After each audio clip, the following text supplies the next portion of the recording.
विष्णु का अवतार घोषित करना, उन्हें राम का अवतार घोषित कर देना, उन्हें हनुमान का अवतार घोषित कर देना, उन्हें किसी और देवता का अवतार घोषित करना, क्या ये आपकी आस्था का सम्मान है या आपकी आस्था का अपमान है?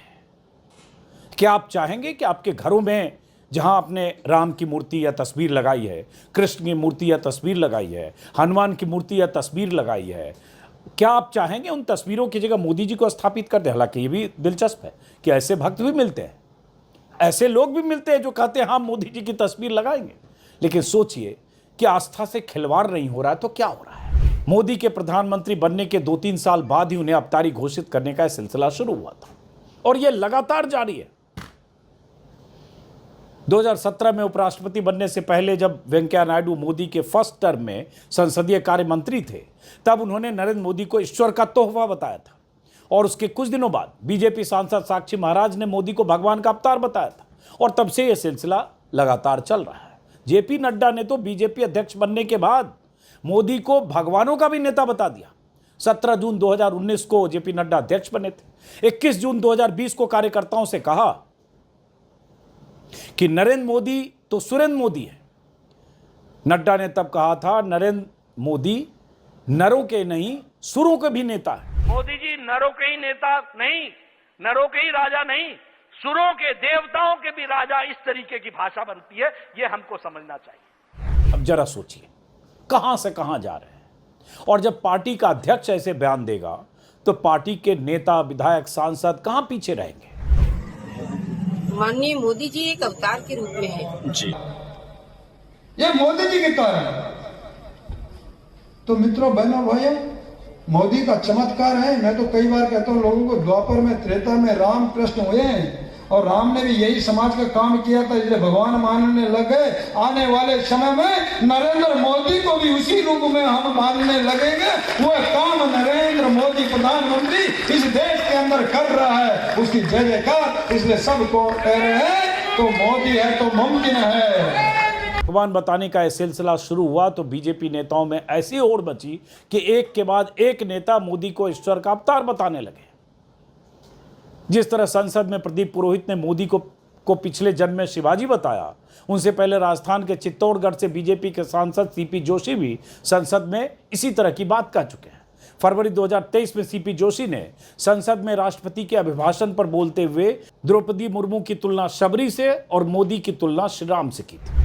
त्रेता युग में माता शबरी प्रभु श्री राम का स्वागत करने के लिए आतुर थी और आज जब संयुक्त सत्र की हम लोग बात करें, आदरणीय राष्ट्रपति महोदया जब संसद में प्रवेश कर रही थी, तब ऐसा लग रहा था कि उस समय त्रेता युग में शबरी माता प्रभु श्री राम का स्वागत कर रही थी, तो अभी ऐसा लग रहा था कि प्रभु श्री राम माता शबरी का स्वागत करने के लिए, अभिनंदन के लिए संसद के द्वार पर खड़े हैं। उनके स्वागत के लिए, उनके अभिनंदन के लिए। और वो तस्वीर तो आपको याद होगी जब में प्राण प्रतिष्ठा होने वाली थी, उसके पहले और कई मौकों पर, कि भगवान राम के बाल रूप को नरेंद्र मोदी हाथ पकड़कर और मंदिर की तरफ ले जा रहे हैं। बीजा बाबा एक संत वहां रहते हैं, उन्होंने सही कहा। हमको एक दिन बातचीत चल रहा था, उन्होंने हमको बताया कि देश के आज जो प्रधानमंत्री नरेंद्र मोदी जी है, नरेंद्र मोदी जी का पूर्व जो जन्म था वो महाराज छत्रपति शिवाजी थे और उसका दूसरा जन्म ये अभी नरेंद्र मोदी है। इसलिए वही इस राष्ट्र को एक विकसित राष्ट्र, दुनिया में सबसे शक्तिशाली राष्ट्र निर्माण करने की भावना से काम कर रहे हैं। दुनिया के विकसित देशों में हमारी छवि परंपरागत कमोबेश अभी भी यही है, बहुत चीज बदला नहीं है।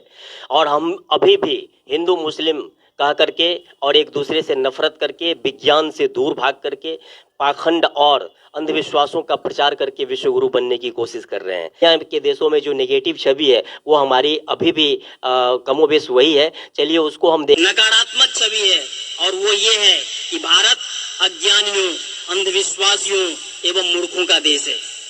दिखमंगों, फकीरों, पाखंडियों एवं ठगों का देश है। बेईमान, क्लीब और कायरों का देश है। शक्तिहीन, एकताहीन, आदर्शहीन, चरित्रहीन, बिखरे हुए दिग्भ्रमित लोगों का देश है। पुरुषार्थहीन और तेजहीन, मात्र धारा की दिशा में ही बहने वाले मुर्दों का देश है। चंद रुपयों एवं तुच्छ स्वार्थों के खातिर बिकने वाले भ्रष्ट लोगों, गद्दार जयचंद्रों एवं मीर जाफरों का देश है। एक दूसरे का पैर खींचने वालों का देश है। देश हित से अधिक व्यक्तिगत स्वार्थों को तवज्जो देने वालों का देश है। अनंत एवं अनवरत अपमान सहते रहने फिर भी नहीं सुधरने वाले हेहर एवं थेत्थरों का देश है। सेखी बघारने एवं अपने मुंह मियां मिट्ठू बनने वालों का देश है। अधिकांश नपुंसक सियार सदृश बुद्धिजीवियों, भाट चारणों, चापलूसों एवं दलालों का देश है। कुछ जंगली जानवरों सदृश परंपरागत कुलीन जमींदारों एवं 85% दलित पिछड़ा रूपी कीड़े मकोड़ों का देश है।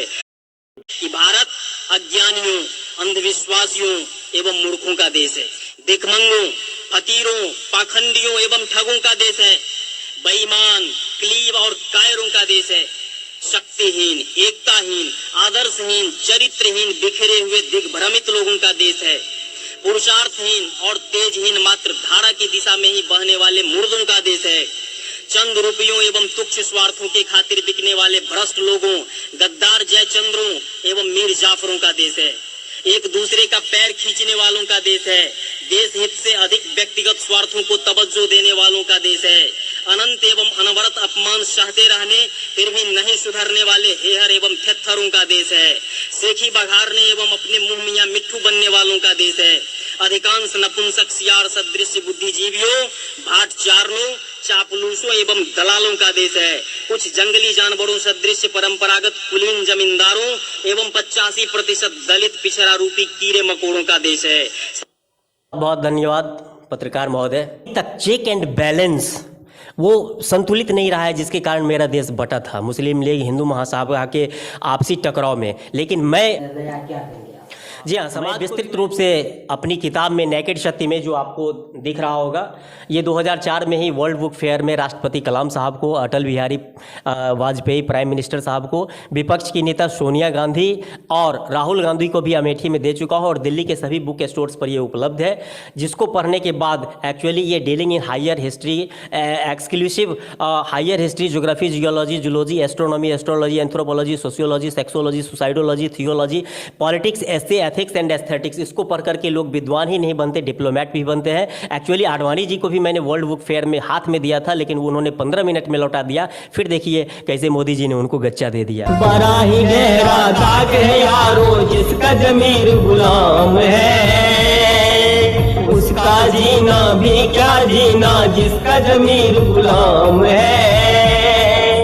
देख के वीरों की कुर्बानी, देख के वीरों की कुर्बानी, अपना दिल भी बोला मेरा, रंग दे बसंती चोला मेरा। अगले 5 वर्षों में मैं देश को एक्चुअली सबसे विकसित, शक्तिशाली और विश्व गुरु बना दूंगा। सबका विकास होगा और भारत, पाकिस्तान, बांग्लादेश सबको एक